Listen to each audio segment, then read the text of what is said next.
రండి కొన్ని నిమిషాలు దేవుని సన్నిధిలో దేవుని వాక్యాన్ని మనం ధ్యానం చేసుకుందాం.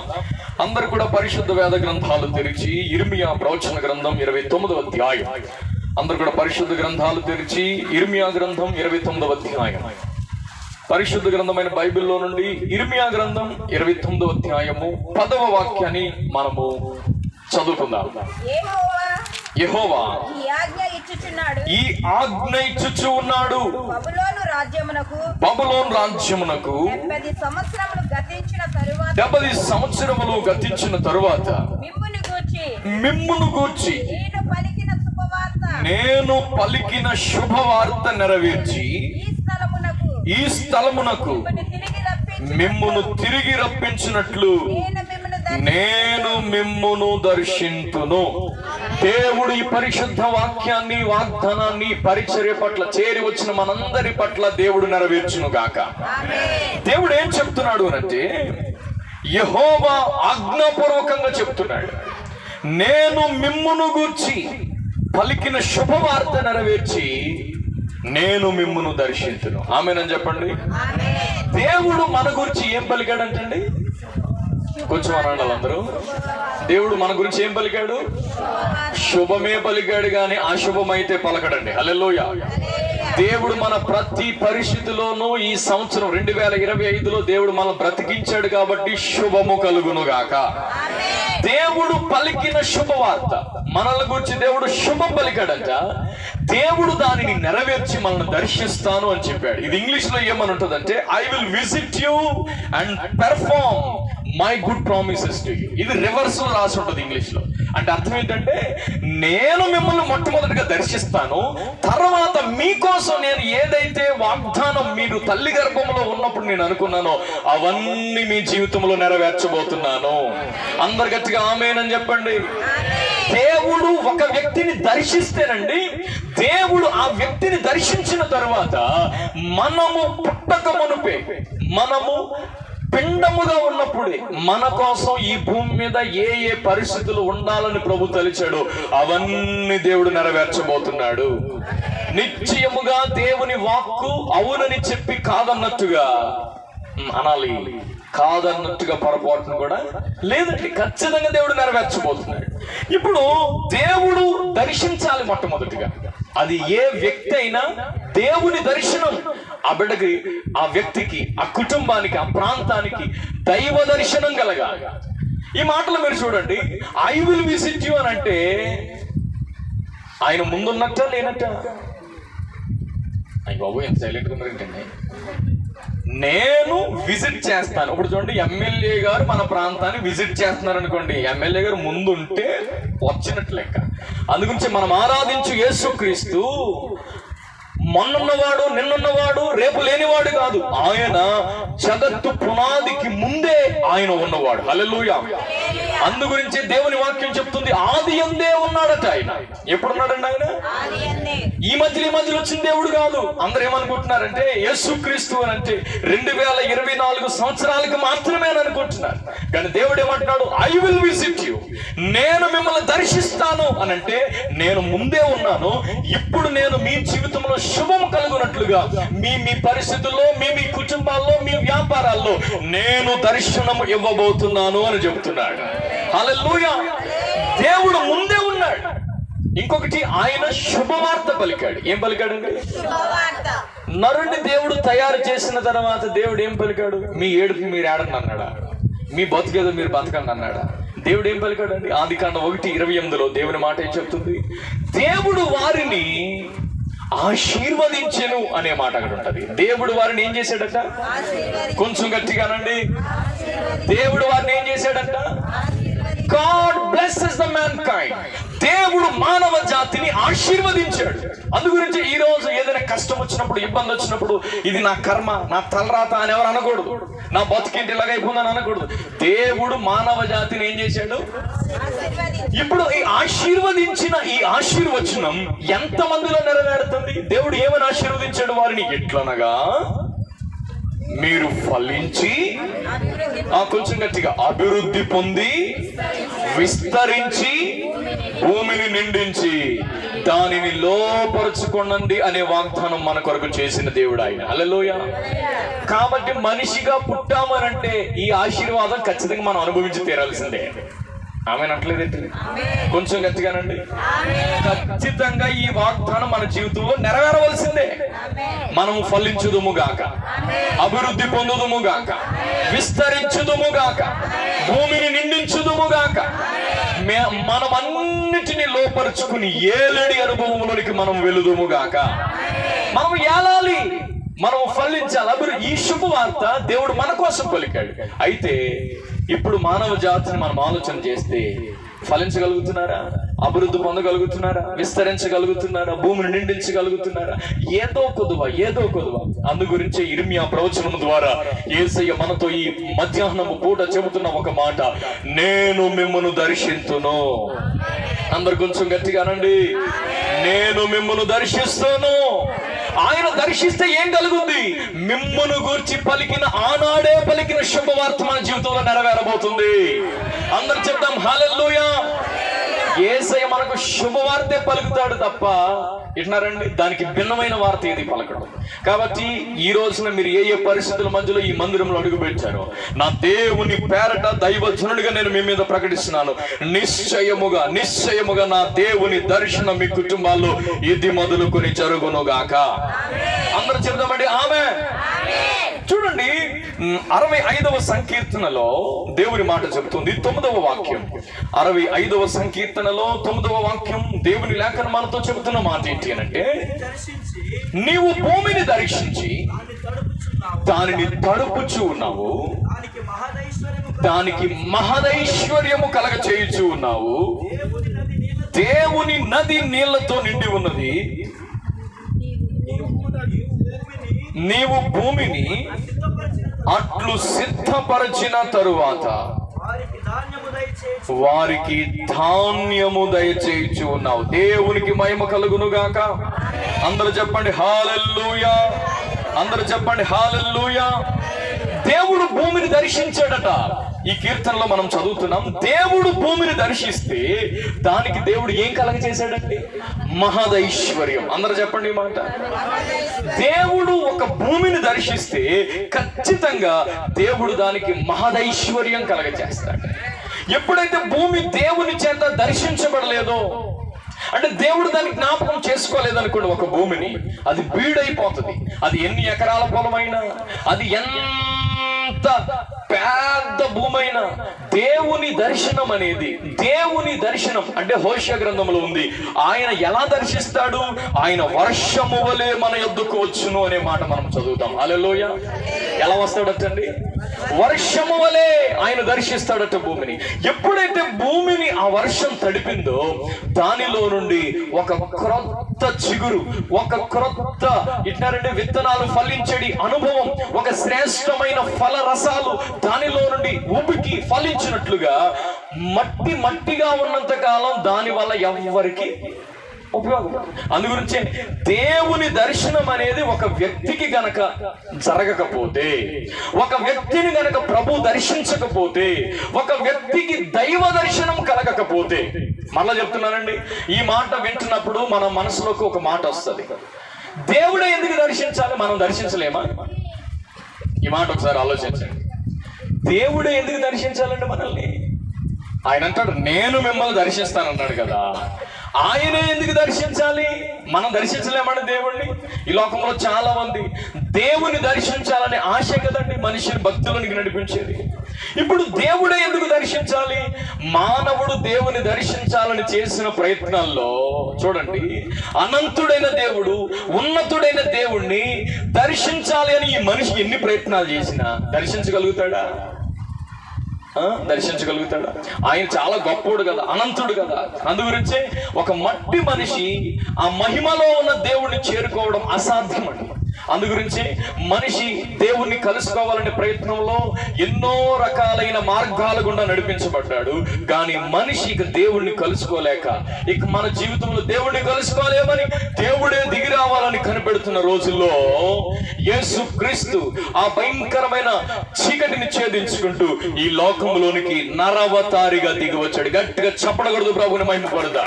గట్టిగా గట్టిగా గట్టిగా హల్లెలూయా.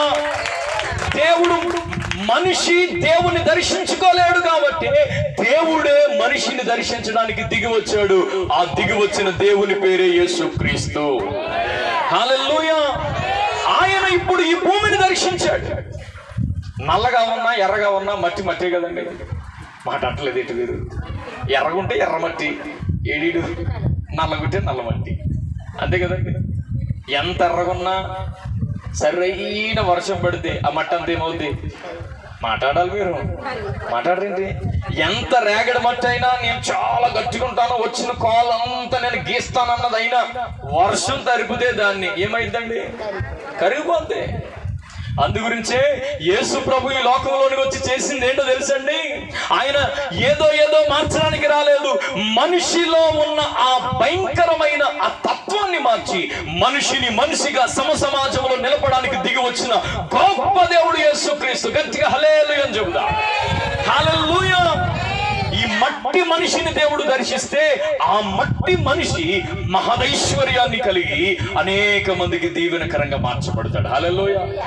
అందుగురించి ఈ లోకంలో ఏం తెలిసినా తెలుసుకోకపోయినా, దేవుని తెలుసుకోకపోతే ఆ వ్యక్తి జీవితం అనేది మట్టి నుండి వచ్చి తిరిగి మళ్ళా మట్టిలోకి వెళ్ళిపోద్ది, కానీ మహదైశ్వర్యంగా మారలేదు. హల్లెలూయా. అందు గురించి చూడండి, భూమి మీదకి ఈ మట్టి మనిషిలో ఎంత ఆరోగ్యవంతుడైనా మీరు గమనించండి. బైబిల్లో 12 సంవత్సరాల నుండి రక్తస్రావం కలిగిన స్త్రీ ఒక వ్యక్తి మనకు కనబడతారు. ఎన్ని సంవత్సరాలు అండి? 12 సంవత్సరాలుగా కంటిన్యూస్ బ్లీడ్ అయిపోతున్న వ్యక్తి. అలా పరిస్థితి ఎలా ఉంటుందో ఆలోచించండి. నేను బలంగా ఉన్నాను అనుకుని ఎవరి కాలంలో అనుకుని ఉండొచ్చు, కానీ ఏదో ఒక వ్యాధి ఆ మనిషిని ఏం చేసింది? బలహీనతలోనికి తీసుకుని వెళ్ళిపోయింది. ఇక చుట్టూ వైద్యుల చుట్టూ తిరిగి తిప్పలు పడింది.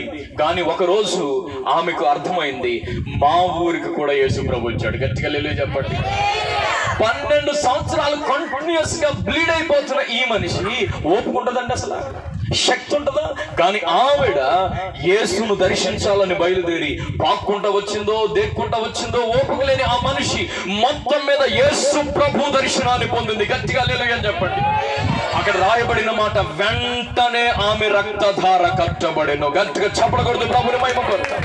ఎన్ని సంవత్సరాల నుంచి మీ జీవితంలో ఈ మట్టి చేతులు ఏది పట్టుకున్నా మట్టి అయిపోతుందండి. ఎలాగెళ్ళినా మా జీవితంలో మట్టే మిగులుతుందండి. ఆరోగ్యం లేదు, ఆస్తిపాస్తులు లేవు, కుటుంబంలో సమాధానం లేదు, బిడ్డల భవిష్యత్తు అగమ్యగోచరంగా మారిపోతుంది. మా జీవితంలో ఇక మహదైశ్వర్యం రాదా అని బాధపడుతున్న వారి యొద్దకు యేసు ప్రభు దిగి వచ్చి చెబుతున్న మాట, నేను మిమ్మును దర్శింతును. గట్టిగా ఆమేన్ చెప్పండి. గట్టిగా ఆమేన్. ఆయన మనల్ని దర్శిస్తే మన ఉన్న స్థితిలో నుండి మహదైశ్వర్యంలోనికి మనం మార్చబడతాం. హల్లెలూయా. ఎప్పుడైతే 12 సంవత్సరాల వ్యక్తి ఒక్కసారిగా రోగం తగ్గి ఊర్లో తిరుగుతుంటే అందరూ ఏమనుకుంటారు చెప్పండి? అందరూ ఏమనుకుంటారండి? చచ్చిపోద్ది అనుకున్నాం చూడు మొన్న, ఆ మనిషి ఇప్పుడు ఈ మనిషి. హల్లెలూయా. మొన్నటి వరకు పిల్లలు లేరు అన్నారు కదా, అదిగో బిడ్డలెందుకు తిరుగుతున్నారు చూడు.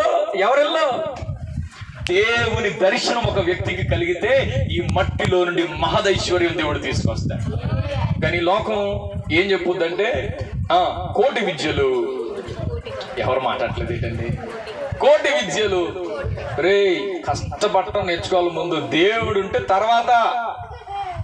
మనకి లోకం నేర్పేది ఏంటంటే పొట్ట ముందు దీనికోసం చూడాలి, దేవుడు ఉంటే తర్వాత చూడటం. హల్లెలూయా. కొంచెం గట్టిగా అనండమ్మా. హల్లెలూయా. మనము మట్టండి, ఎండకి ఎండిపోతాం. ఏమన్నా సరైన నీరు గనక ప్రవాహంగా మీద పడితే కరిగిపోతాం. ఈ బలము, ఈ లోకం, ఇదేది మనతో ఉండదు. దైవ దర్శనము కలిగితే మనలో మహదైశ్వర్యం రాబోతుంది. హల్లెలూయా. అందుగురించి దేవుని దర్శించుకోవాలి. ఆయన మన గురించి పలికిన శుభవార్త నెరవేరాలని, శుభము కలగాలి, శుభోజ్జయం కలగాలనుకుని చాలా మంది తిరుగుతున్నారు. కానీ శుభోజ్జయం కలిగిందా? కలగదండి, కలగదు. ఎట్నారా? మన ఇంటికి వచ్చినోడు అమ్మో రూపాయి అమ్మా అన్నాడు అనుకోండి, ఖాళీ లేదయ్యా. ఖాళీ లేదన్న తర్వాత కాసేపు గాడేమంటాడు, మీ పిల్లలు చల్లగా ఉంటారమ్మా. అంటే ఏంటి? ఫ్రిడ్జ్లో ఉంటారన్నా? ఫ్రిడ్జ్లో ఉంటారని కాదు, చల్లగా ఉంటారంటే భవిష్యత్తు బాగుంటుంది. అప్పుడు కొంచెం కరుగుతాం మనం, కొంచెం కరిగి సర్లే వస్తానంట.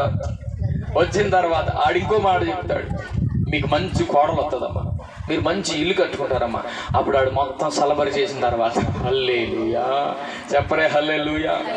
అలా అని మొత్తం మీద మీ దగ్గర ఉన్న రూపాయో 2 రూపాయలు అట్టుకెళ్ళిపోయిన తర్వాత శుభోదయం కలిగిందా? మాట్లాడలేండి.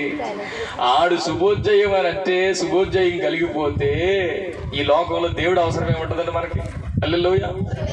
అందుగురించి ఈ లోకంలో జరిగేది చెబుతాం అంటలేదు మీరు, జరిగేది చెబుతాము, జరగబోయేది కూడా చెబుతామయ్యా దొర.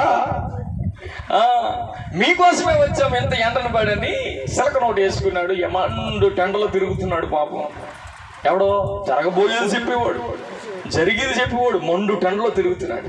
హై బాబు అలసిపోయినట్టున్నాడు దొరని మనం ఏం చేస్తాం, ఫ్యాన్ వేసి థియేటర్కి వచ్చి చెప్పు నాయన అంటే, కరోనా టైంలో మీకు కరోనా వచ్చింది కదా అంటే, నిజమేనయ్యా, కరోనా టైంలో కరోనా రాకపోతే ఇంకొకటి ఏదైనా వస్తుందండి. మనం ప్రేమలో ఉంటాం. అప్పుడు కరోనా టైంలో అందరికీ కరోనా వస్తుంది మరి. హల్లెలూయా. నిజమే చెప్పవయ్యా. ఇప్పుడు నెక్స్ట్ జరగబోయేది చెప్తాడు అనేటప్పటికీ మనం ఏం చేస్తామంటే, ఇదిగో నీకు శుభం కలగాలంటే, నీ జీవితంలో శుభకార్యాలు జరగాలంటే అట్ట చేయి, ఇటు చేయి, అటు తిరుగు, ఇటు తిరుగు, అటు ములుగు, ఇటు లేవు, ఇవన్నీ చెప్తా ఉంటా, అన్ని చేస్తాం. కానీ ఆఖరికి తెప్పలే మిగులుతున్నాయి తప్ప శుభం ఏమైనా నెరవేరిందా? అందు గురించి దేవుడు మనతో చెబుతున్న ప్రవచనాత్మకమైన మాట, నేను మిమ్మును దర్శించును. అందరు గట్టిగా ఆమేనని అనుకోవాలి ఈ మాటకి. ఎందుకు ఆయన దర్శించబోతున్నాడో తెలుసా? ఆయన మన గురించి పలికిన ఆ ఆశీర్వచనాలు, శుభవచనాలన్నీ యేసయ్య మన జీవితంలో నెరవేర్చునుగాక. హల్లెలూయా. ఆయన భూమిని దర్శించి మహదైశ్వర్యం కలిగించారు. ఇప్పుడున్న స్థితి, ఇప్పుడున్న పరిస్థితిని బట్టి ఇక నా జీవితం ఇంతే, గొర్రెతో ఒక బెత్తడే కదండి, ఎంతకాలం అయినా ఎంతే ఉంటుందండి. ఏంటది? గొర్రెతోక. ఇంకటే జీవితం గడిచిపోవాలని అనుకోకూడదు. దేవుడు ఖచ్చితంగా మొదట మీ స్థితి కొద్దిగా ఉండిన తుదకు మీరు మహాభివృద్ధి పొందుదురుగాక, తుదకు మీరు మహాభివృద్ధి పొందుదురుగాక. ఏ భూమి అయితే ఫలించలేకపోతుందో, ఏ భూమి అయితే ఎండిపోయినట్టు కనబడుతుందో, ఏ భూమి అయితే నెరవేర్చినట్టు కనబడుతుందో, ఏ భూమి అయితే ఎండిన నేల వలె మారిపోయిందో, నా దేవుడు మిమ్మల్ని దర్శించిన మరుక్షణం అద్భుతమైన సాక్ష్యాలుగా మీ సాక్ష్యాలు మార్చును గాక. దేవుడు మార్చి తీరుతాడు. హల్లెలూయా. మనం ఆరాధించే దేవుడు దర్శించే దేవుడు. హల్లెలూయా, హల్లెలూయా. రెండో మాట జకర్యా ప్రవచన గ్రంథం 10వ అధ్యాయం 3వ వాక్యంలో, జకర్యా ప్రవచన గ్రంథము, జకర్యా గ్రంథం తీయండి 10వ వాక్యం, 10వ అధ్యాయము 3వ వాక్యంలో, యూదా వారిని దర్శించి, చివరి 2వ లైన్ చదువుతారు. చూడండి. యెహోవా తన మందయగు యూదా వారిని దర్శించి వారిని తనకు రాజకీయములకు అశ్వముల వంటి వారిగా చేయుదును. హల్లెలూయా. అందరు కొంచెం గట్టిగా చెప్పండి. దేవుడు ఒక వ్యక్తిని దర్శిస్తే మొట్టమొదటిగా వారి దిశ మారుస్తాడు. హల్లెలూయా అని చెప్పండి. మీ స్థితి ఖచ్చితంగా ఈ సంవత్సరం మారును గాక. 2024 వరకు మిమ్మల్ని వెంటాడిన ప్రతి రోగం నజరేయుడైన యేసు నామములో తొలగిపోవును గాక. 2024 సంవత్సరం వరకు మిమ్మల్ని వెంటాడిన నిందల అవమానాలు నజరేయుడైన యేసు నామములో తొలగిపోవును గాక. ఇప్పుడు దశ మహర్దశగా మార్చిన దేవుడు. రెండోది, నేను యూదా వారిని దర్శించి నేను వారిని అశ్వములుగా చేస్తానన్నాడు. ఎలా చేస్తాడటండి? అశ్వం. అందరూ అనండి. అశ్వం అంటే ఏంటి? గుర్రం. కొంచెం గట్టిగానండి. నేను ఈ సంవత్సరం నా డైరీలో రాసుకున్నాను దేవుడు ఇచ్చిన వాగ్దానం ఈ సంవత్సరానికి. యోబు గ్రంథం 31 థ్యాంక్ యూ జీసస్. 36వ వాక్యం చదువుతారా? నిశ్చయముగా నేను నా భుజము మీద దానిని వేసుకుంటాను. దేవుడి సంవత్సరానికి పరిచర్యల కోసం దేవుడు ఇచ్చిన వాగ్దానం ఏంటి అంటే, నేను నిశ్చయముగా దానిని నా భుజాల మీద వేసుకుంటాను. అంటే అర్థం ఏంటంటే, మనం కొంచెం స్లోగా ఉన్నాము, ఈ స్లో సెట్ అవుతుంది. ఇక ఈ సంవత్సరంలో ఖచ్చితంగా ఆయన మనల్ని ఆయన భుజం మీద వేసుకుని ఆయన స్పీడ్కు తగ్గట్టు నడిపించబోతున్నాడు. గట్టిగా ఆమేనని చెప్పండి. ఆయన భుజాల మీద వేసుకుంటాను అన్నాడంటే మన భారం బాధ్యత అంతా ఆయనే మోస్తాడు. గట్టిగా హల్లెలూయా అని చెప్పండి. అది గురించి ఈ సంవత్సరానికి నేను రాసుకున్న మాట, it's year of God speed. మీరు కూడా రాసుకోండి, ఈ సంవత్సరం యేసయ్య వేగానికి తగినట్టు అద్భుతమైన వేగవంతమైన కార్యాలు మన కోసం దేవుడు చేయబోతున్నాడు. అందరూ చెప్పండి ఆమేనని. ఈ రెండో మాట, దేవుడు ఒకరిని దర్శిస్తేనండి దేవుడు వారిని గుర్రము వలె అశ్వము వలె మారుస్తాడండి. హల్లెలూయా. అశ్వం ఏం చేస్తుంది? గుర్రం ఏం చేస్తుంది? గుర్రం ఏం చేస్తుంది? యోబు గ్రంథం 39వ అధ్యాయము, యోబు గ్రంథం 39వ అధ్యాయం, యోబు గ్రంథం 39వ అధ్యాయం, యోబు గ్రంథం 39వ అధ్యాయం, 39వ అధ్యాయం 21 నుంచి చదవండి. తీసుకున్నారా? మీకు అందరికీ దొరికిందా? యోబు గ్రంథము ఎంత చెప్పాను? 39వ అధ్యాయము 21 నుంచి చదువుతున్నారు, గమనించండి. మైదానములో అది కాలు దువ్వి ఇచ్చినారండి, తన బలాన్ని బట్టి సంతోషించి అది ఆయుధదారులను ఎదుర్కొనబోవును. అది ఈ మాట మీరు అండర్లైన్ చేసుకోండి. దేవుడు గుర్రముగా ఎందుకు మార్చాలని అనుకుంటున్నాడు ఈ సంవత్సరం అని అంటే, యేసయ్య దర్శనము ద్వారా ఈ రోజు మనల్ని ఎందుకు దేవుడు అశ్వము వలె మార్చాలనుకుంటున్నాడంటే, అది భయము పుట్టించు దానిని వెక్కిరించి భీతి నొందక ఉండును. గట్టిగా హల్లెలూయా అని చెప్పండి. అందరు కూర్చొని గట్టిగా హల్లెలూయా. ఈ సంవత్సరం భయము పుట్టించేవి ఏది వినబడుతున్నా దాన్ని మనం వెక్కిరించి ముందుకెళ్ళిపోవాలి. హల్లెలూయా. నిశ్చయముగా నా దేవుడు మనలను ఆయన అశ్వము వలె ఇక ముందుకు ఏ యుద్ధ ప్రాతిపదికన అపవాది ఎన్ని రకాల ప్లాన్లు వేసుకున్నా దాన్ని దాటి మనము పరుగెత్తబోతున్నాం. ఆమె చెప్పండి అందరూ. ఎక్కడ మనం ఆగిపోము, యుద్ధదారులను ఎదుర్కొని దానికి మించిన పరుగుతో మనము యేసయ్యను మోసుకుంటూ ముందుకు వెళ్ళిపోదుము గాక. నిశ్చయంగా ఒక వ్యక్తికి దైవ దర్శనము కలిగితే భీతి పుట్టించే ప్రతి దాన్ని వెక్కిరించగలిగినంత ధైర్యము, బలము నా దేవుడు మీకు అనుగ్రహించును గాక. అందరూ ఆమేనని చెప్పండి. అందరూ ఆమేనని చెప్పండి. మనము బలహీనులమై ఉండొచ్చు, కానీ మనకు దర్శనమిచ్చిన దేవుడు బలవంతుడు. మనము ఏమీ లేని వాళ్ళమే కావచ్చు, మనతో ఉన్నవాడు బలవంతుడు. అందుగురించి దేవుని వాక్యం చెప్తుంది, మీలో ఉన్నవాడు ఈ లోకములో ఉన్న వాటి కంటే. అందరు కొంచెం గట్టిగానండి. ఈ లోకములో వ్యాధి వచ్చిందా? వ్యాధి కన్నా బలవంతుడు ఎవరు? ఈ రోజున ఒకవేళ అప్పుల సమస్యలు మీరున్నారా? అప్పు కంటే బలవంతుడు ఎవరు? ఈ లోకములో ఒకవేళ నిందల మధ్యలో, అవమానాల మధ్యలో మీరున్నారా? దానికి మించిన బలవంతుడు ఎవరు? నిశ్చయముగా బలవంతుడిని దేవుడు మనలను బలవంతులుగా మార్చును గాక. దేవుడు ఒక అశ్వము వలె పరుగెత్తగలిగిన ఒక ఉన్నతమైన కృప ఆయన దర్శనము ద్వారా మనము పొందుకుందుము గాక. అందరూ చెప్తామండి ఆమె. ఒకటి, మన దిశ మార్చబోతున్నాడు. రెండు, మనము పరుగెత్తడానికి భయము పుట్టించే ప్రతి దానిని కూడా వెక్కిరించగలిగినంత ధైర్యాన్ని దేవుడు మనలో ఆయన దర్శనము ద్వారా నింపబోతున్నాడు. ఆమె. మూడు మాట చెప్పి నేను ప్రార్థన చేస్తాను. లూకా సువార్త 1వ అధ్యాయము 69వ వాక్యంలో లేఖనం చెప్తుంది. అందరు కూడా తీయండి. లూకా శుభవర్తమానం 1వ అధ్యాయము 69వ వాక్యం. ప్రభువైన ఇశ్రాయేలు దేవుడు స్తుతింపబడును గాక. ఆయన తన ప్రజలకు దర్శనమిచ్చి, అందరి మాట చదవండి, వారికి విమోచన కలగ చేయును. హల్లెలూయా. కలగ చేసేను. హల్లెలూయా. అందరు చెప్పండి హల్లెలూయా. హల్లెలూయా. వెనకాల ఉన్న వారు కొంచెం గట్టిగా హల్లెలూయా. మీరు ప్రభువుని స్తుతించండి. హల్లెలూయా. హల్లెలూయా. దేవుడు తన ప్రజలకు దర్శనమిచ్చి వారికి ఏం కలగ చేస్తాడట? విమోచన. విమోచన అనే మాట మనకు ఎక్కడ వినబడుతుందంటే విడిపించబడడం. విడిపించబడడం. ఏదైనా ఒక వస్తువు ఎత్తున్నారా, అది బంగారమో వెండో ఏదో ఉందనుకోండి, దాన్ని ఫైనాన్స్ కంపెనీలో మనం పెట్టినప్పుడు, ఫైనాన్స్లో పెట్టినప్పుడు ఆడు మనకు కొంత డబ్బు ఇస్తాడు. ఇప్పుడు దాన్ని ఎక్కడ పెట్టాము మాట్లాడాలి. ఇప్పుడు మీరు ఫైనాన్స్లో పెట్టాం. ఇప్పుడు ఆ వస్తువు ఎవరిది? అందరూ అనండి. ఇప్పుడు మీరు ఫైనాన్స్ చేశారు. ఫైనాన్స్ అంటే తెలుగులో ఏమంటాం? ఫైనాన్స్ తాకట్టు. Very good. ఏమంటామండి? తాకట్టు పెట్టాము. ఇప్పుడు ఒక వస్తువు పట్టుకెళ్ళి తాకట్టు పెట్టక ముందు ఆ వస్తువు ఎవరిది? మందే. మీది కాదు అనకపోని మందే. అందరు అనండి అమ్మా. మీది ఇప్పుడు ఏం తాకట్టు ఎట్టొద్దులేండి, మామూలుగా చెప్తున్నాను. హల్లెలూయా. కొంచెం అనండి గట్టిగాను.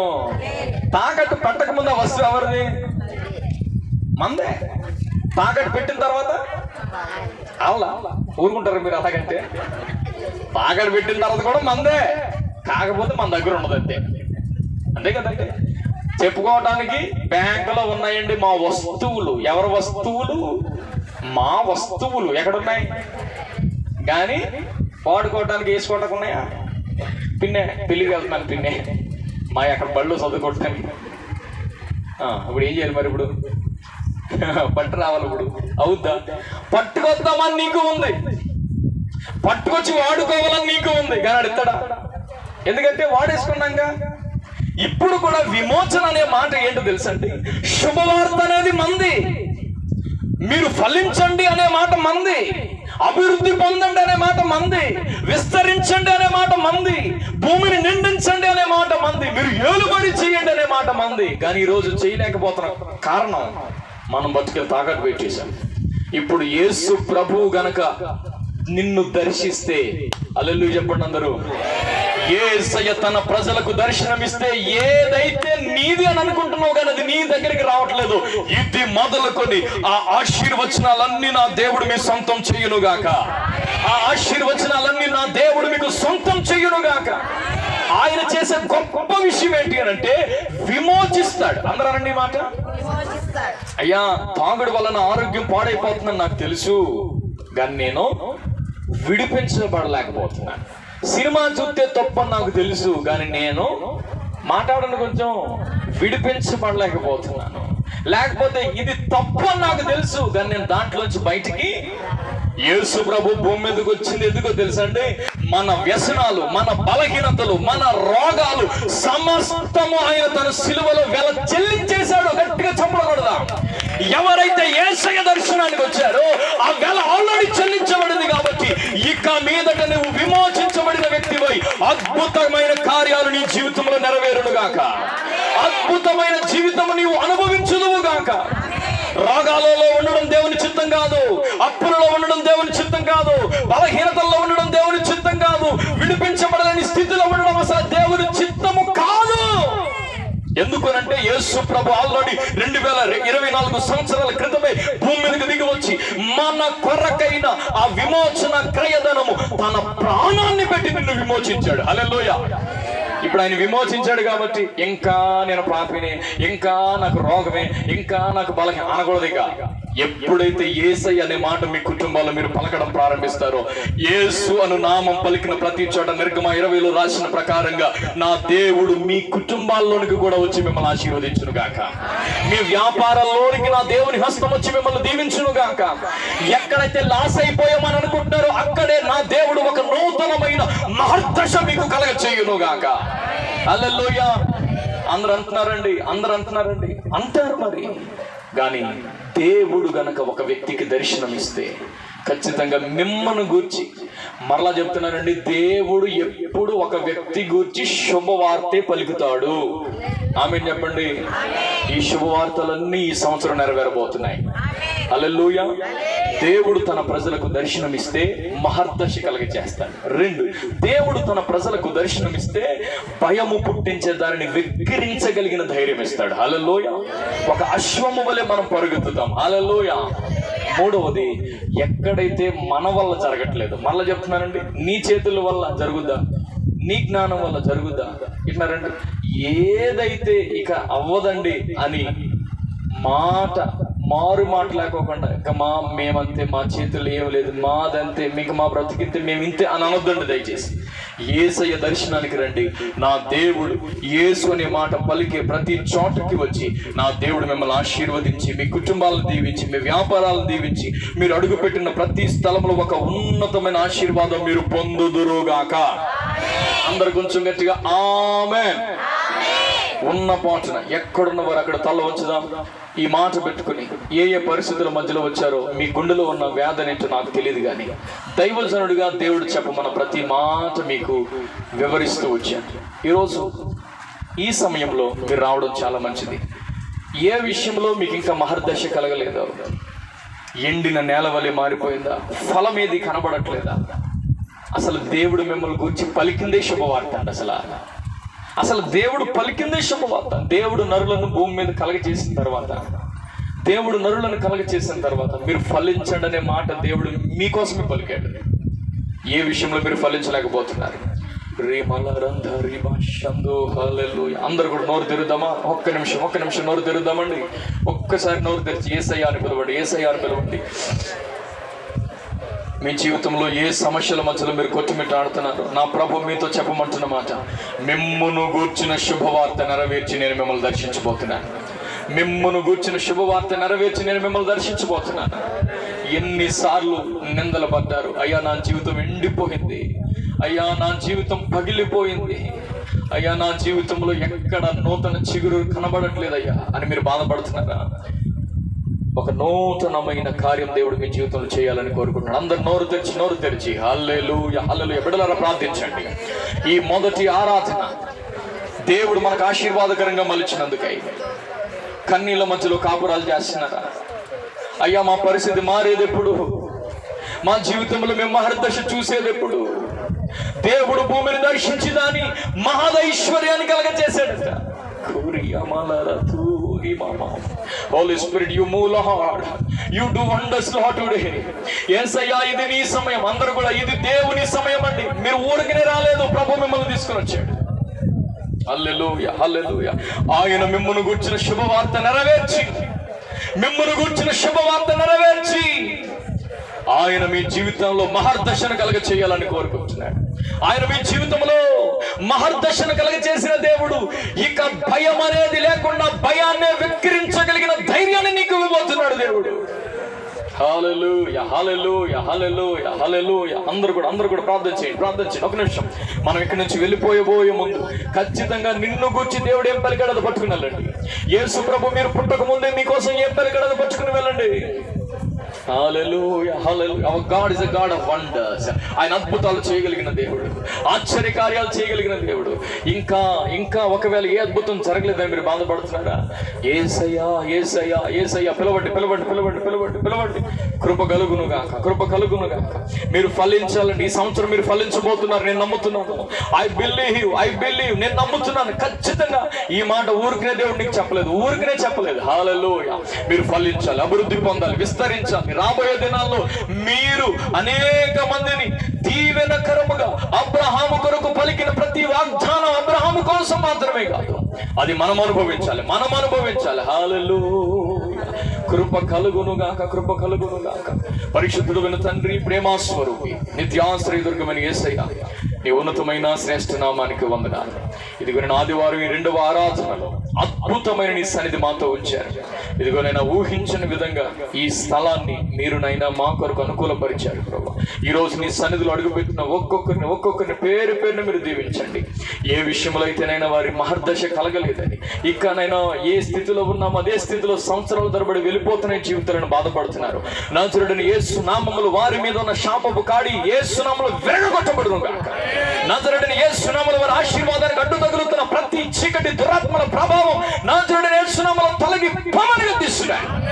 పరిశుద్ధులుగా ఇక్కడ అందరము కలిసి ఆమేనని అవునని పలుకుచుండగా ఈ ప్రాంతము మీద నీ కృప విస్తరించునుగాక. ఈ ప్రాంతము మీద నీ కృప సమృద్ధిగా విస్తరించునుగాక. కార్యములు మీరు జరిగించండి. ఆయన సారిగా చిన్న వాటికి కూడా భయపడుతూ బ్రతుకుతున్న వారి జీవితాలు అయినా నీ అశ్వము వలె వారిని మార్చండి. నీ దర్శనము చేత వారికి ఒక అభయాన్ని మీరు దయచేయండి. ఇంకా ఎవరైతే విమోచించబడలేని పరిస్థితుల మధ్యలో ఉండిపోయారు, నజరుడైన యేసు నామములో వారికి విమోచన కలిగజేసి మహర్దశను అనుగ్రహించి నీ నామం మహిమపరచుకోమని సర్వాధిపతి ఎంతవరకు నీ సన్నిధి మాతో ఉంచినందుకు నీకు స్తుతులు స్తోత్రాలు చెల్లిస్తూ ఈ ప్రాంగణంలో అడుగుపెట్టిన ప్రతి ఒక్కొక్కరు ఇది మొదలుకొని దీవించబడుదురుగాక. కార్యాలు నూతనపరిచి వారి జీవితాల్లో నూతన కార్యాలు జరిగించి మహిమ ఘనత ప్రభావాలు మీరు పొందమని నజరేయుడైన యేసు నామమును బట్టి ప్రార్థించి వేడి పొంది నా పరమ తండ్రి. అందరూ చెప్దామండి ఆమేన్. ఇప్పుడు మన పరమ తండ్రి దేవుని ప్రేమ, రక్షకుడు విమోచకుడు యేసునాథుని కృప, పరిశుద్ధాత్మ సన్నిధి సహవాసం బిడలారా మనందరికీ సర్వలోకములు సకల పరిశుద్ధులకు సదా తోడై నడిపించును గాక. ఆమేన్. యేసు రక్తమే జయ, ప్రవేశ రక్తమే జయ. ప్రవేశ నామములో సంపూర్ణ విజయం కలుగును గాక. ఆమేన్. అందరికి వందనాలు.